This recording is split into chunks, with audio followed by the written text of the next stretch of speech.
प्रेम से बोले शंकर भगवान की जय। माता वर सावित्री की जय। सावित्री मैया की जय।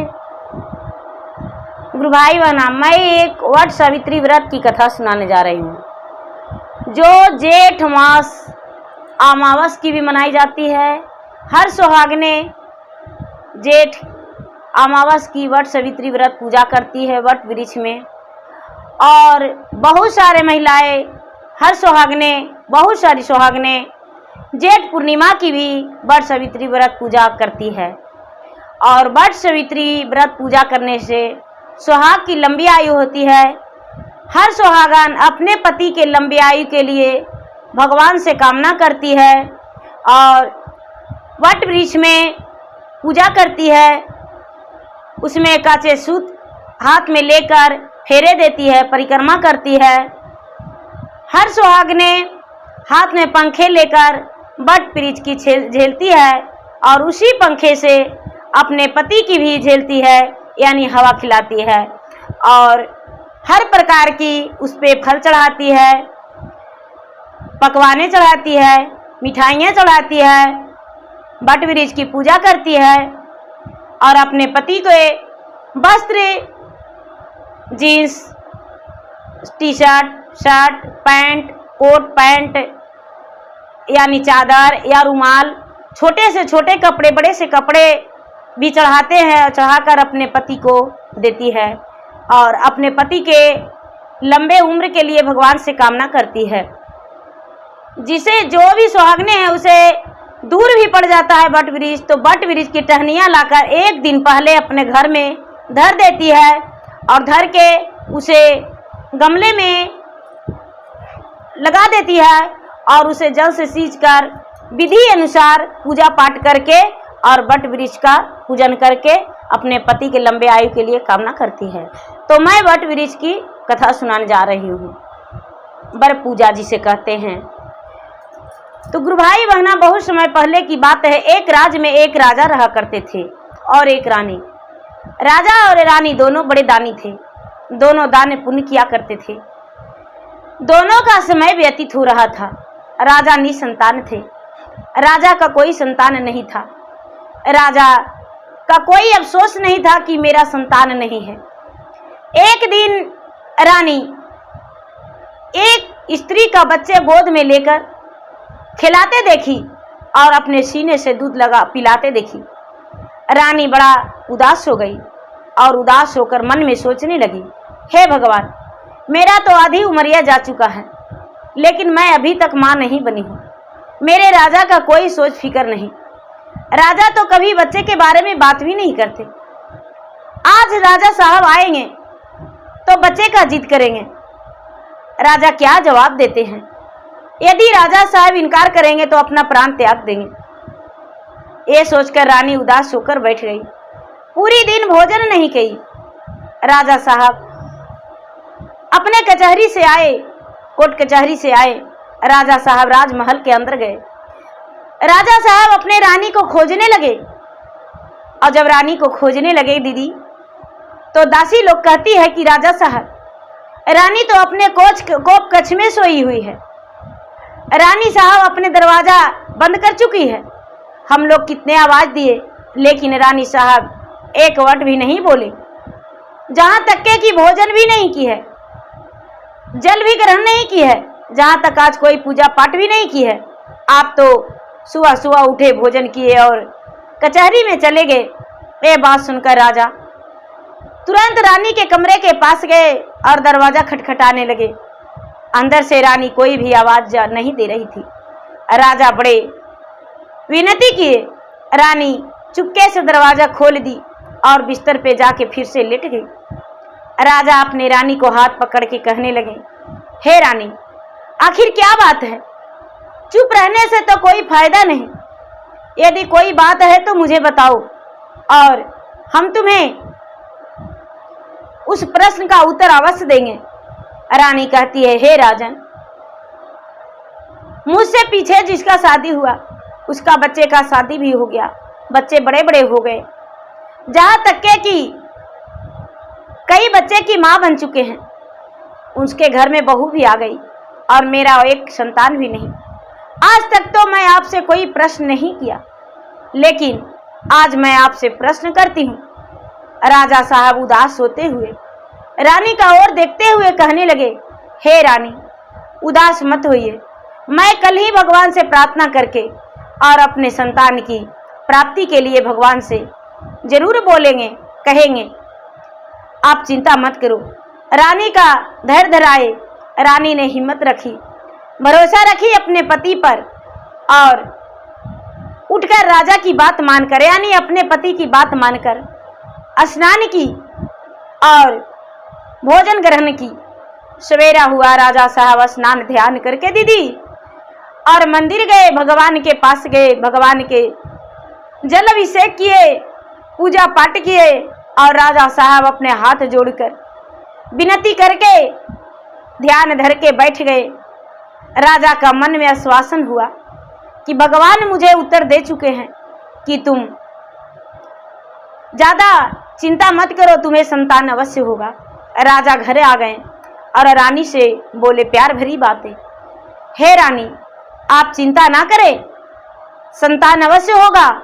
मैं भगवान से प्रार्थना बहुत किया हूँ और मुझे भगवान आकाशवाणी कर दी है कि तुम्हें संतान अवश्य होगा और मैं घर आ गया हूँ।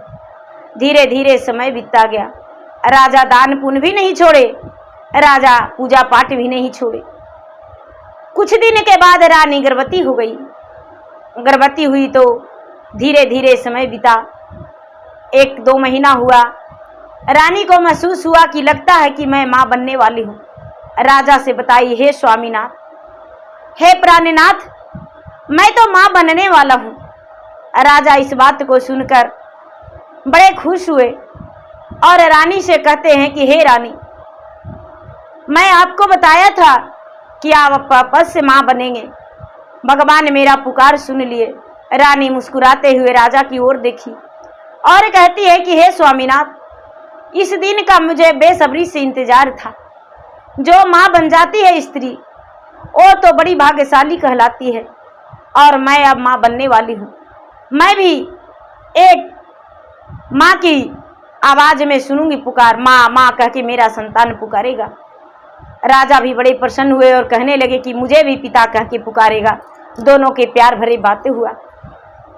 दोनों अपने अपने काम में लग गए। धीरे धीरे समय व्यतीत हुआ। रानी का 9वां महीना हुआ। जब 9वां महीना हुआ तो 9वां महीना 9 दिन के बाद रानी का प्रसव पीड़ा शुरू हो गया। रानी का प्रसव पीड़ा शुरू हो गया। प्रसव पीड़ा के बाद रानी बड़ी कष्टों से एक कन्या का जन्म दी। जब कन्या का जन्म दी दीदी तो कन्या बड़ी सुंदर और बड़ी सुशील थी। सभी लोग देखकर रानी को धन्यवाद किए कि हे रानी, आपकी कन्या इतनी सुंदर है कि लगता है कि इसका रूप देखते रहूं। लेकिन दीदी कहते हैं कि जिसमें गुण होता है उसमें अवगुण भी होता है। सूरत कितना हो लेकिन अंदर का कोई नहीं देखता है। राजा का पुत्री जो थी वो क्या कि अपने माता के गोद में बढ़ने लगी, पिता के छत्र छाया में पलने लगी। राजमहल के राजकुमारी उस राजमहल के अंदर पलने बढ़ने लगी। धीरे धीरे 12 दिन बीता। 12 दिन बीता तो राजा साहब उसका छठी का निमंत्रण बड़े बड़े महाराजाओं को दिए और ब्राह्मण को बुलाए। बड़े ब्राह्मण आए, बहुत सारे ब्राह्मण आए। राजा साहब अपने कन्या का नामकरण करवाए। नामकरण करवाए तो कन्या का नाम माल्यावती निकला। नामकरण के बाद ग्रह गोचर रानी दिखलाने लगी तो ब्राह्मण कहते हैं व्यास मुनि कि हे राजन, मुझे कहने में तो बड़ा दर्द हो रहा है, मुझे बड़ा तकलीफ हो रहा है और कहने का तो दिल नहीं करता है, लेकिन बताना पड़ेगा।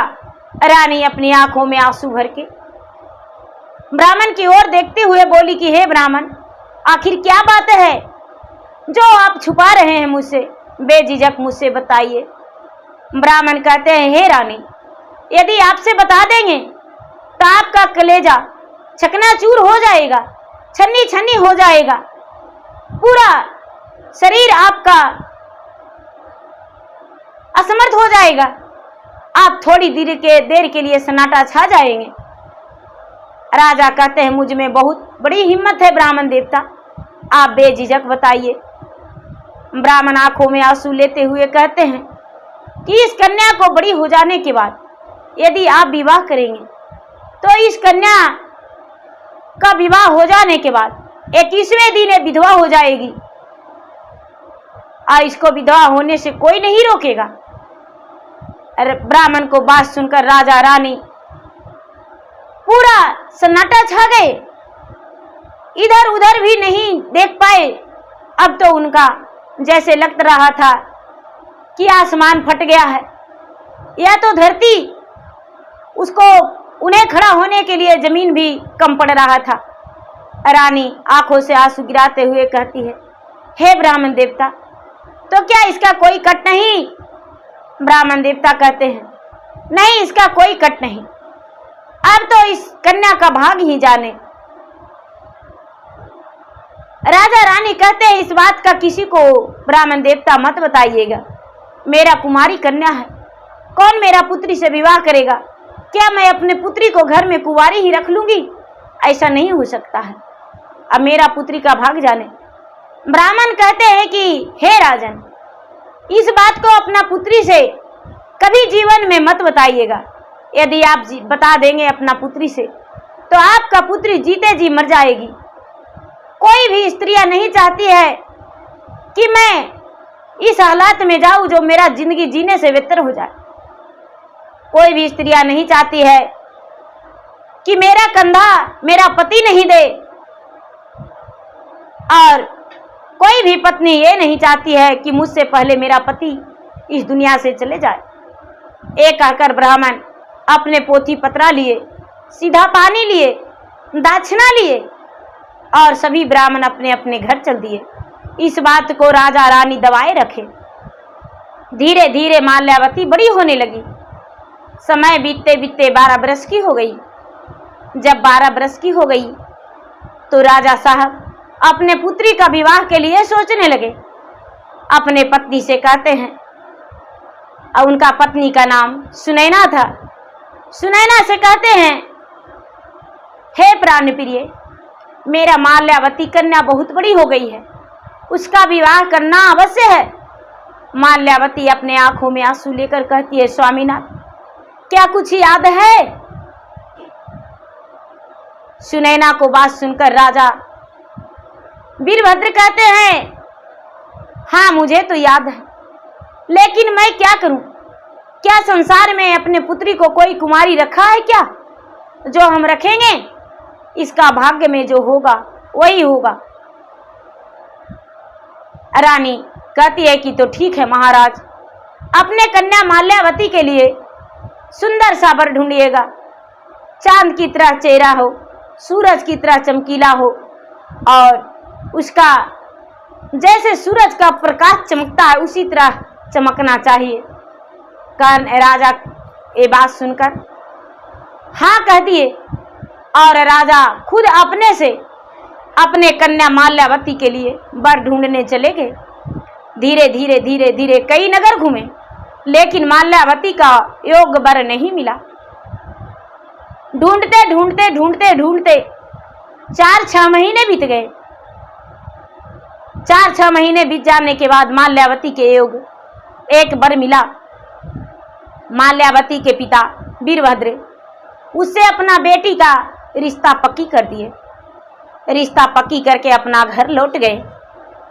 रानी सुनैना सुनी, बड़ा खुश हुई, अपने नगर में पूरे जानकारी दे दी, मेरा बेटी का विवाह है, मेरे बेटी जो है महलों की राज रानी बनेगी। आज तक तो राजकुमारी थी, लेकिन अब मेरा बेटी महलों की रानी बनेगी। धीरे धीरे समय बीतने लगा। वो दिन आ गया जिस दिन माल्यावती का विवाह था। माल्यावती का बड़ा सुंदर सा बारात आ गया।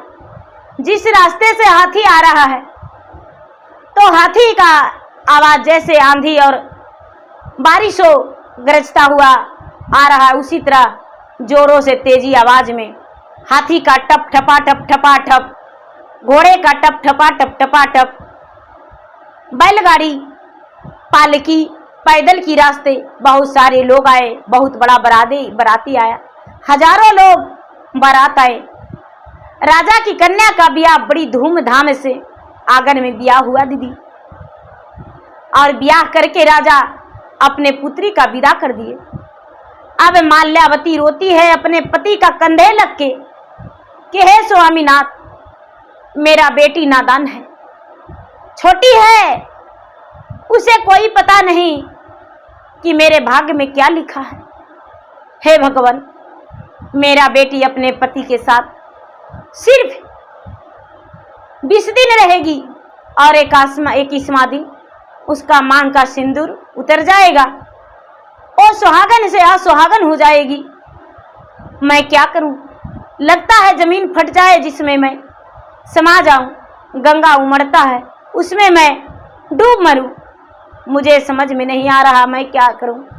राजा अपने पत्नी का आंखों से आंसू पोंछकर अपने पत्नी को धैर्य धराते हुए कहने लगे, जो भाग्य में होगा वो होगा, देखा जाएगा, मैं तो भगवान के भरोसे हूं। ए दीदी, अब माल्यावती ससुराल गई और ससुराल में सुहाग रात के दिन अपने पलंग पे सोई हुई है अपने पति के साथ। एक तरफ उसके पति, एक तरफ माल्यावती, दोनों गहरी नींद में सोई हुए हैं। माल्यावती सपने में देख रही है कि मेरा ब्याह हुआ है और मेरे पति इस दुनिया से चल बसे हैं। 21वें दिन तक मेरा सुहाग है, 21वां दिन मैं असुहागिन हो जाऊंगी। ये जब सपन देखी माल्यावती, चकचहा के उसका नून टूटा। अपने पति को कोरा में देखकर कुछ नहीं बोली, चुपकी साध गई। मांग का सिंदूर देखती है, मांग में सिंदूर भरा हुआ है, हाथों में चूड़ियां खनक रहा है, लीलार में बिंदिया चमक रहा है, पांव में पायल छमाछम हो रहा है, महावर भरा हुआ है, 16 श्रृंगार से सजा हुआ है। अब माल्यावती बड़े संकोच में पड़ गई। आखिर सुहाग रात के दिन में इतना कैसे सपना इतना गंदा देख सकते हैं। घर से बाहर हो गई, अपने पति को भी नहीं जगाई और घर से बाहर होकर दीदी पूरे दरवाजा, 7 दरवाजा था, 7 दरवाजा खोल कर बाहर निकल गई। चलते चलते चलते चलते चलते चलते चलते चलते चलते जंगल की ओर चल दी, जंगल की ओर चल दी। अब उसे लग रहा है कि हे भगवान, कहां पर जमीन फट जाए जो मैं समा जाऊं। आखिर ऐसा मैं सपना कैसे देख सकता हूं। धीरे धीरे धीरे धीरे धीरे सवेरा हो गया। जंगल में कोई नहीं था, जंगल में चुपचाप अकेले बैठी है। अब सोचती है दीदी कि अब कोई बाघ सियार आ जाएगा तो मेरा प्राण ले लेगा। जंगल के पास एक तालाब था। अब राजकुमारी माल्यावती का तो प्यास से पूरा ओठ तलवे सूख रहा है, भूख के मारे पांव लड़खड़ा रहा है। अब उसे आवाज नहीं निकल रहा है। 1 से 2 दिन 3 दिन बीत गया। तालाब के किनारे एक धोबिन कपड़ा धो रही थी। माल्यावती दीदी क्या करती है कि कपड़ा धो रही है धोबिन, और उसी घाट पे चल गई और घाट पे जाके उसका मन करता है मैं पानी पी लूं। फिर सोचती है माल्यावती कि यदि पानी पी लेंगे तो हम जीवित रह जाएंगे और पानी नहीं पिएंगे तो मेरा प्राण निकल जाएगा, मेरा मांग में सिंदूर सजा रहेगा, मेरा पाँव में महवर भरा रहेगा, पाँव में पायल खनकता रहेगा, हाथों में चूड़ियां सजा रहेगा, लीलार में बिंदिया चमकता रहेगा। हे भगवान, हम अन्न जल ग्रहण नहीं करेंगे। ऐसी करते करते कई दिन तक तालाब पे जाती, अब तालाब से बाहर फिर वन में आ जाती, तालाब में पानी नहीं पीती। धीरे धीरे एक दिन के बात है, रोज प्रतिदिन धोबिन कपड़ा धोती थी। उसका नाम नेतिया था। नेतिया धोबिन रोज कपड़ा धोती थी और कपड़ा धोती थी दीदी। कपड़ा धोते धोते वो रोज नजर पड़ता था कि हे भगवान, इतना सुंदर एक लगता है राजघराने की बहू बेटी है, रोज आती है और आकर और इस तालाब पे बैठती है और बैठकर और फिर चली जाती है। नहीं तो तालाब में हाथ धोती है, नहीं पाँव धोती है। एक ही वस्त्र में है, एक कहाँ जाती है, क्या करती है। धीरे धीरे कई दिन बीत चुका था, कई दिन बीत चुका था दीदी। और एक दिन तालाब के पास गई, नेत्या धोबिन के पास राजकुमारी माल्यावती बेहोश गिर गई।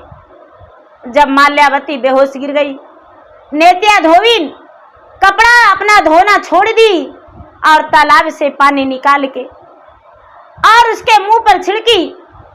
माल्यावती का होश आ गया। जब माल्यावती का होश आ गया तो माल्यावती से नेत्या धोबिन पूछती है कि अरे बहन, तुम कौन हो और क्यों तालाब के पास रोज आती हो और तालाब के पास से चली जाती हो? आखिर क्या कारण है, क्या बात है तेरा? मांग में सिंदूर तो लगता है जैसे शादी हुआ है और उसी दिन तुम घर छोड़कर निकल गई हो। 16 श्रृंगार में तेरा तुम्हारा सजा हुआ है, शादी का जोड़ा तेरा तन पे है। कहाँ रहती हो, कहाँ जाती हो? अब माल्यावती अपने दुख भरी बातें नेत्या धोबिन से सुनाने लगी। नेत्या धोबिन इंद्रलोक के कपड़ा धोती थी। नेत्या धोबिन कहती है, अरे बहन, सपना कोई का अपना नहीं होता है, तुम ऐसा कैसे सोच लिया?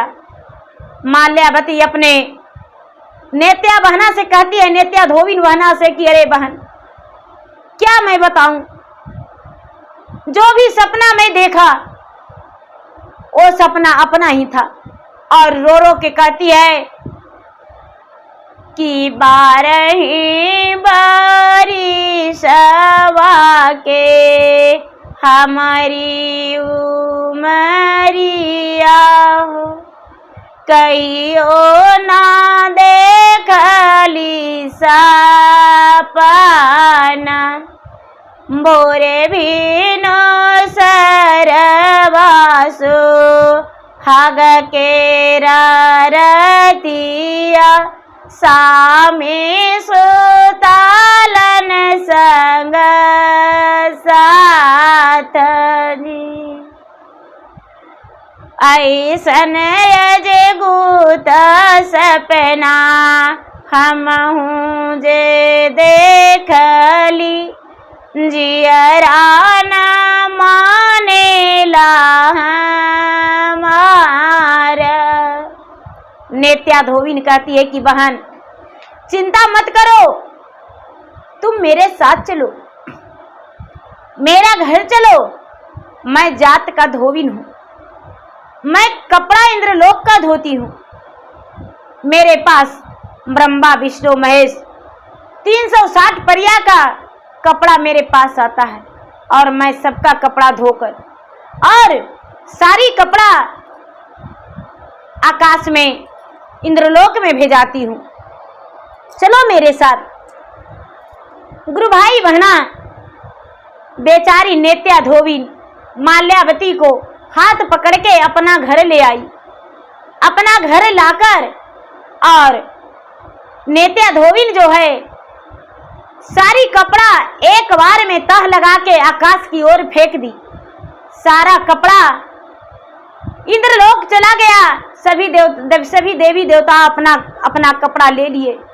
अब माल्यावती है देखते रह गई, मन ही मन सोचती है लगता है ये कोई परी है, कोई देवी है, आखिर किसी को कपड़ा देने नहीं गई।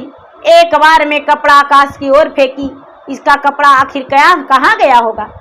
शाम का समय हुआ, अपने बहन मानकर दीदी माल्यावती को नेत्या धोबिन हाथ पकड़ के उसको स्नान करवाई। बहन मान के उसको 16 श्रृंगार में सजा दी।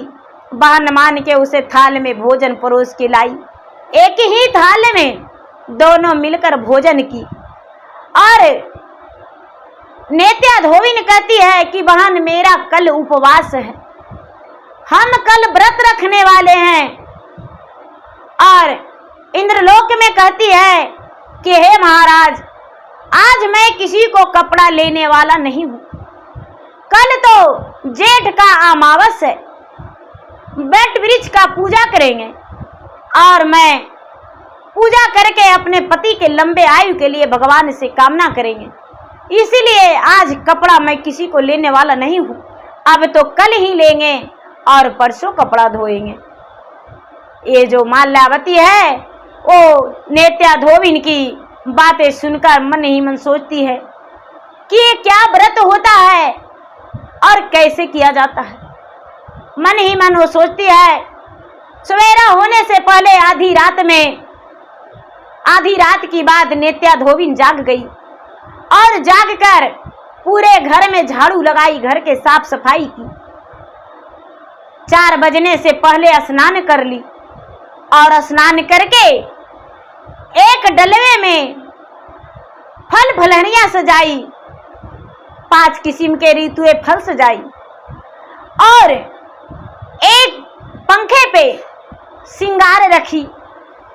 श्रृंगार रख के और कुछ वस्त्रें रखी, तरह तरह के उसमें अब थाल में मिठाइयाँ रखी।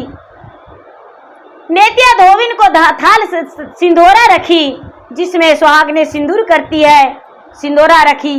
अलग सिंदूर रख ले देखी, मोहरी देखी, जनोई देखी, रोड़ी देखी, कलश का पात्र देखी, चने जो है चने अकुरा हुआ चने देखी। ये सब देखकर उसे लग रहा है कि कुछ तो है जो ये बहन करने जा रही है। बड़े प्रेम से नेत्या धोबिन के पास माल्यावती बैठकर कहती है कि बहन तुम क्या करने जा रही हो, जरा मुझे भी बताओ।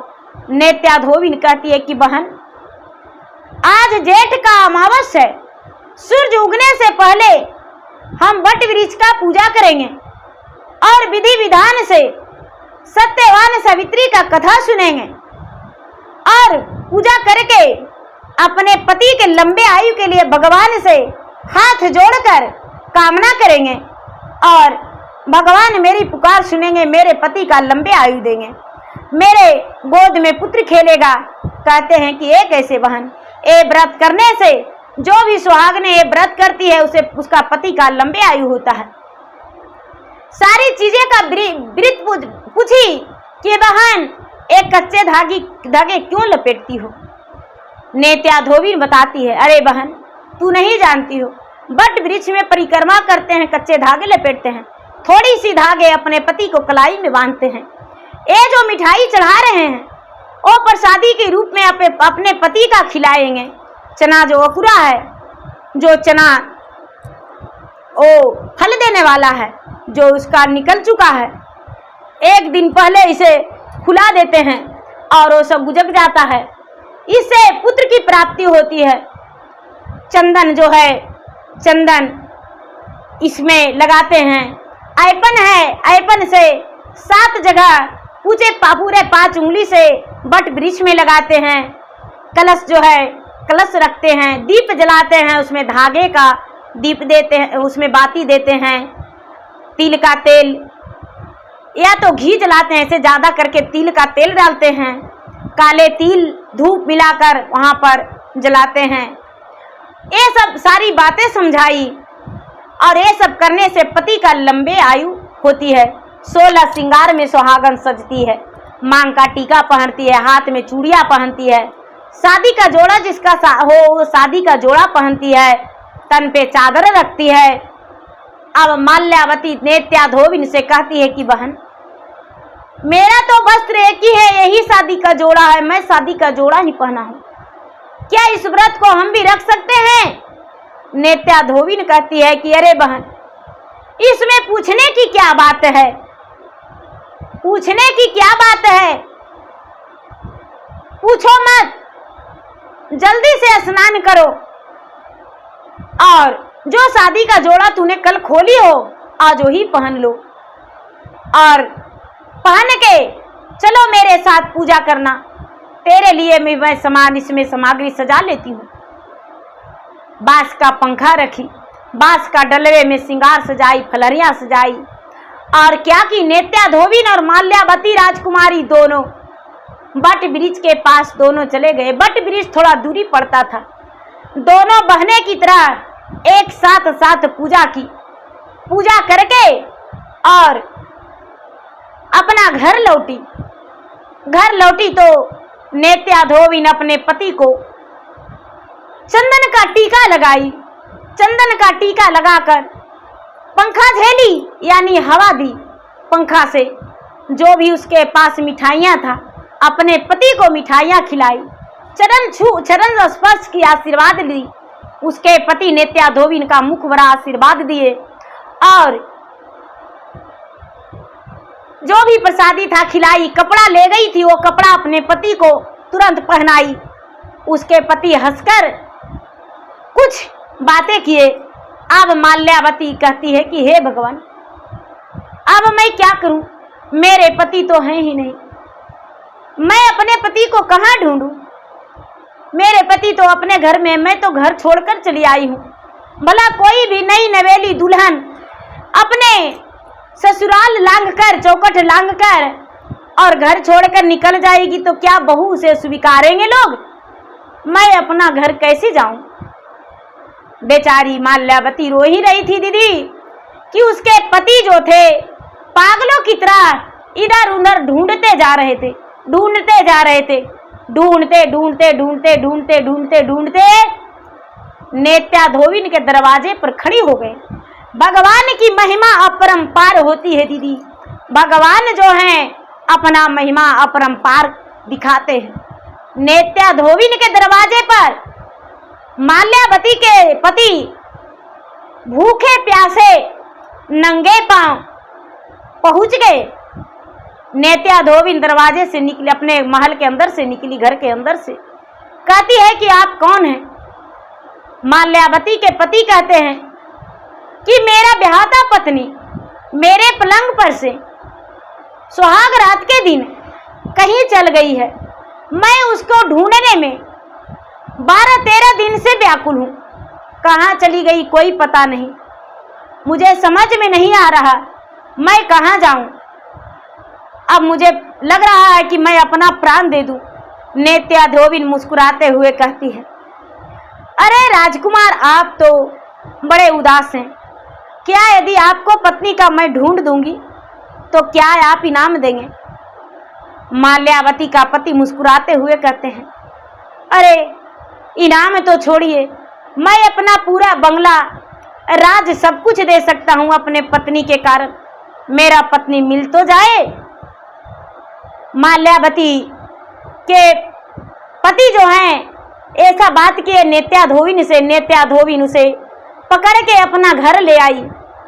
माल्यावती पे नजर पड़ते दोनों का आंखों का आंसू मोतियों की तरह टपकने लगा। जमीन गहरा हो गया दोनों का मोतियों को लार टपकते टपकते। दोनों को नेत्या धोबिन एक दूसरे को प्यार देखकर बड़ी खुश थी, मन ही मन मुस्कुरा रही थी। अब दोनों को कहती है, अब दोनों अपनी प्यार भरे बातें कीजिए।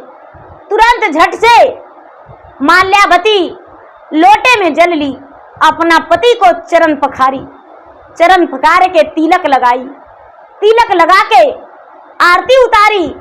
आरती उतार के और उसके बाद पंखे से हवा दी, मिठाइयाँ खिलाई। वस्त्र इसके पास नहीं था। अपने आंचल जो था, आंचल फाड़ के थोड़ी सी वस्त्र, उनके लिए एक रुमाल की बराबर थोड़ी सी वस्त्र रख दी थी, वही वस्त्र अपने पति को दे दी।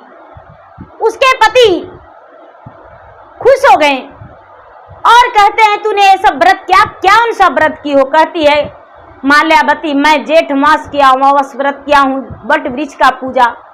जो सत्यवान के प्राण को सावित्री ने बचाई थी, मैं उसी व्रत को किया हूँ। ये बात को सुनकर माल्यावती को पति मुस्कुराते हुए कहते हैं, सदा सुहागिन रहो, खुश रहो। अब तो उस दिन शादी का उसको 15 दिन हुआ था दीदी, 15 दिन हुआ था। नेत्या धोबिन कहती है, हे महाराज, हे राजकुमार, मैं तो एक धोबिन हूँ और आपकी भोजन के लिए मैं आज्ञा मांग रही हूँ। क्या मेरे घर आप भोजन करेंगे? माल्यावती के पति मुस्कुराते हुए कहते हैं, भोजन तो भोजन होता है, आपके घर क्यों नहीं भोजन करेंगे? भोजन स्वीकार लिए, भोजन ग्रहण किए। अब माल्यावती के पति को हाथ जोड़ के नेत्या धोबिन विनती करती है कि आप 21वां दिन तक मेरे घर से कहीं नहीं जाएंगे, आप 21वां दिन मेरे घर में ही रहेंगे। एक माल्यावती का पति अनजान थे, उन्हें कुछ नहीं पता था। नेत्या धोबिन जब कपड़ा देने के लिए भगवान के पास अपने इंद्रलोक में भेज रही है तो भगवान से पूछती है कि हे महाराज, माल्यावती नाम के एक राजकुमारी मेरे घर में है, वो बहुत बड़ा भयानक सपना देखी है, क्या ये सत्य है? तो ब्रह्मा विष्णु कहते हैं कि हाँ, उसका 21वें दिन लिखा हुआ है विधवा, और वो विधवा हो जाएगी। कहती है नहीं महाराज, ऐसा नहीं होना चाहिए, ये तो मेरे घर आ गई है, मैं कलंकित हो जाऊंगा, मैं कलंकनी कहलाऊंगा। ये जान चुकी थी, ये बात तो माल्यावती को भी जानकारी नहीं था, अनजान थी। 21वें पूरा 5 दिन रहने को लिए तैयार हो गए उसके पति। अब धीरे धीरे समय बीत गया, 21वां दिन हुआ। जो माल्यावती है 21वां दिन से पहले काली गाय का घी 2.5 kg लाई और हवन लाई, बीच आंगन में बैठ गई, एक दीपक जला दी और पूजा पर हाथ जोड़कर बैठ ली। नेत्या धोबिन हाथ जोड़कर बैठी हुई है और बगल में अपने नेत्या धोबिन माल्यावती को बैठा ली, राजकुमारी माल्यावती को और उसके पति को। दोनों बैठ गए। धीरे धीरे रात बीतने लगा, समय ढलने लगा। हाथ जोड़े हुए सभी बैठे हुए थे, तीनों प्राणी। सबसे पहले दूत लोग आए उसका प्राण हरण के लिए। घी का जोत जलते हुए देखकर दूत लोग कहने लगे, सर्प बनकर दूत लोग आए। घी का जोत जलते हुए देखकर कहते हैं, अरे ये तो कोई बड़ा भक्ति लगता है, पूजा पाठ की कर रही है और घी का जोत जला रही है, इसका प्राण कैसे हर सकते हैं? नागराज लौट कर चले गए। वहां जो ब्रह्मा विष्णु महेश कहते हैं कि अरे तू राजकुमार को प्राण को क्यों नहीं लाया?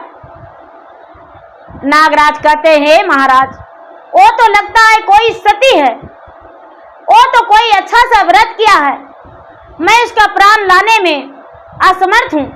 हे महाराज, मैं दोबारा प्राण लेने के लिए उसको नहीं जाऊंगा।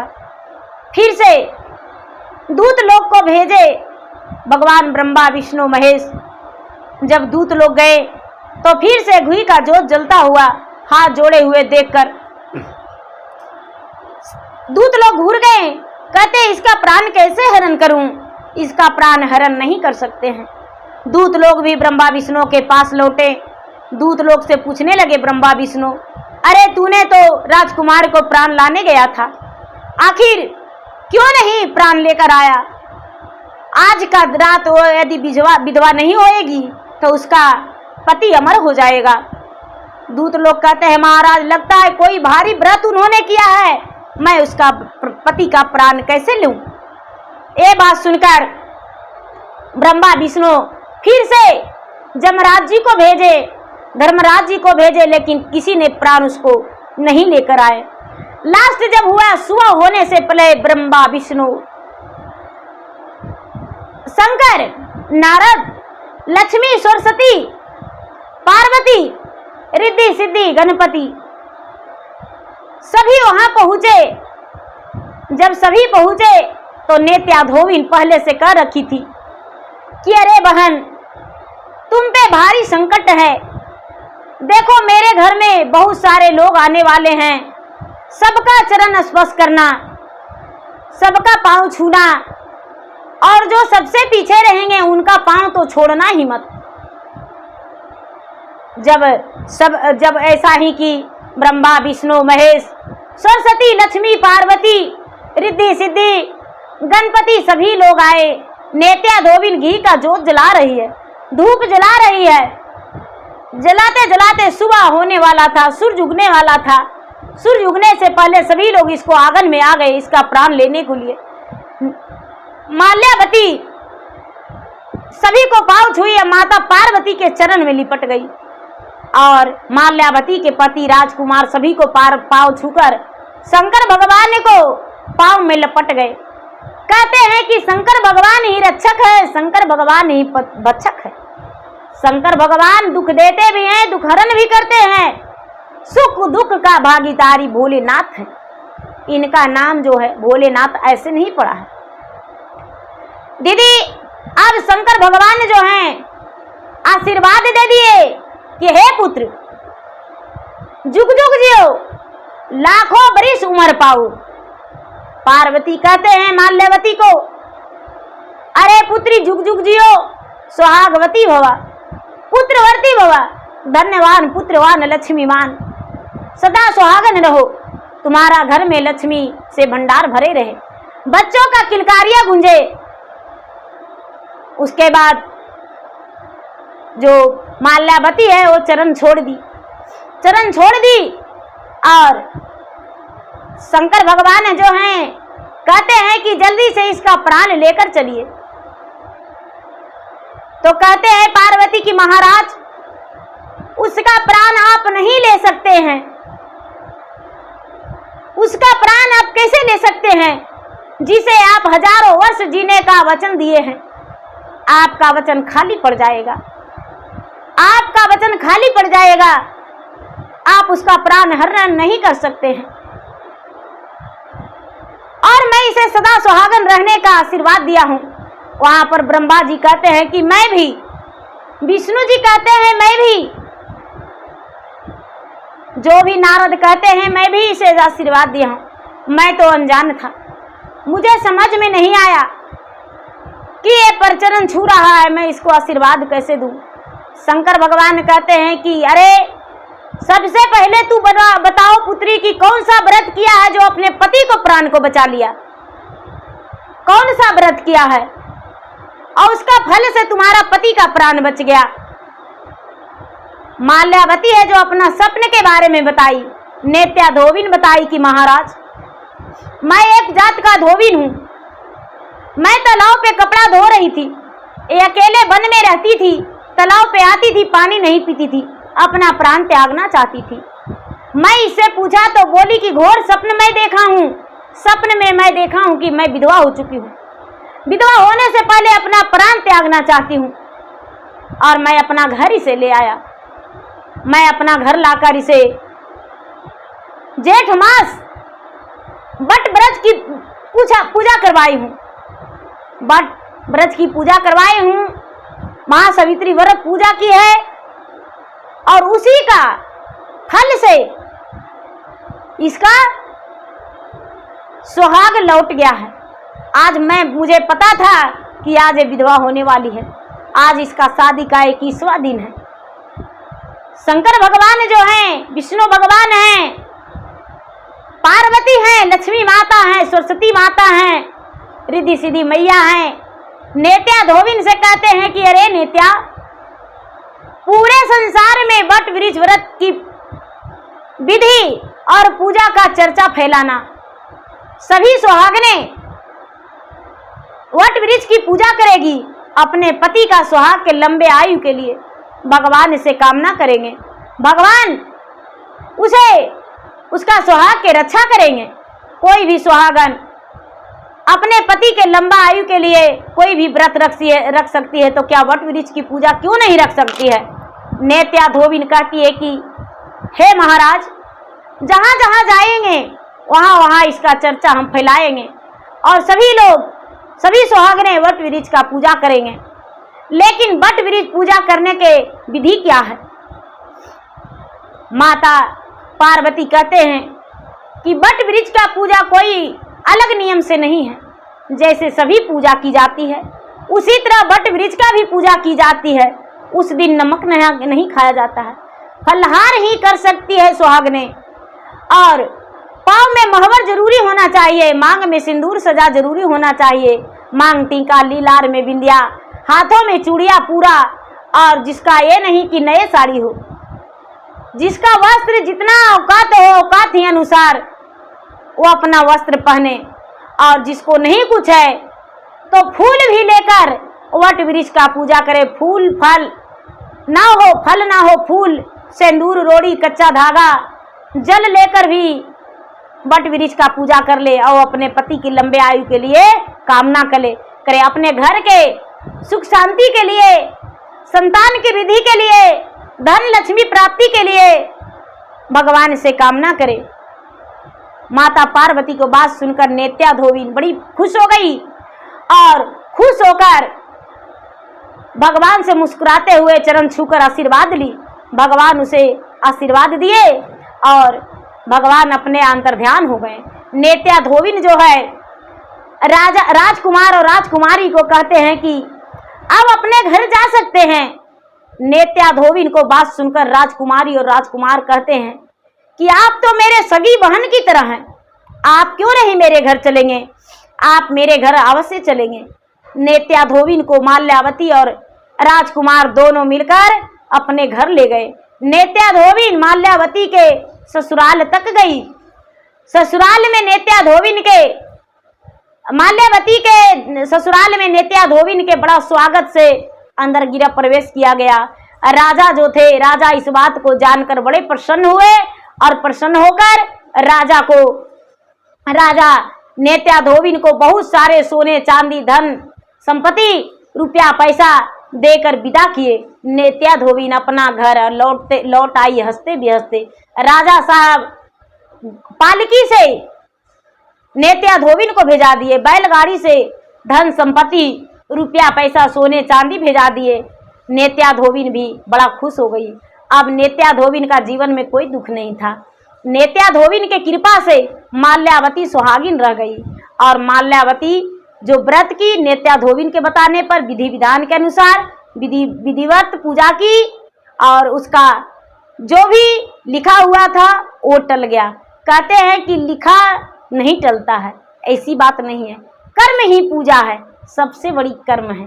इसका कर्म खराब नहीं था माल्यावती के, तो इसका भगवान जो है सब कुछ देखे। तो गुरु भाई बहना, ये वट सावित्री व्रत की पूजा की कथा है, इसको ध्यान से सुनिए और शेयर कीजिए। जितना शेयर कीजिएगा आपको उतना ही फल मिलेगा। तो गुरु भाई बहना, मेरा वीडियो अच्छा लगे तो मेरा वीडियो का लाइक करें, शेयर करें। चैनल पर भी नए हैं तो चैनल का सब्सक्राइब करें, बेल आइकन घंटी को दबाएं, जो कि मेरा वीडियो का नोटिफिकेशन सबसे पहले आपके पास जाए, आप मेरा वीडियो सुन सके। कमेंट बॉक्स में हर हर महादेव, जय सावित्री माता जरूर लिखिए। धन्यवाद। हर हर महादेव, घर घर महादेव।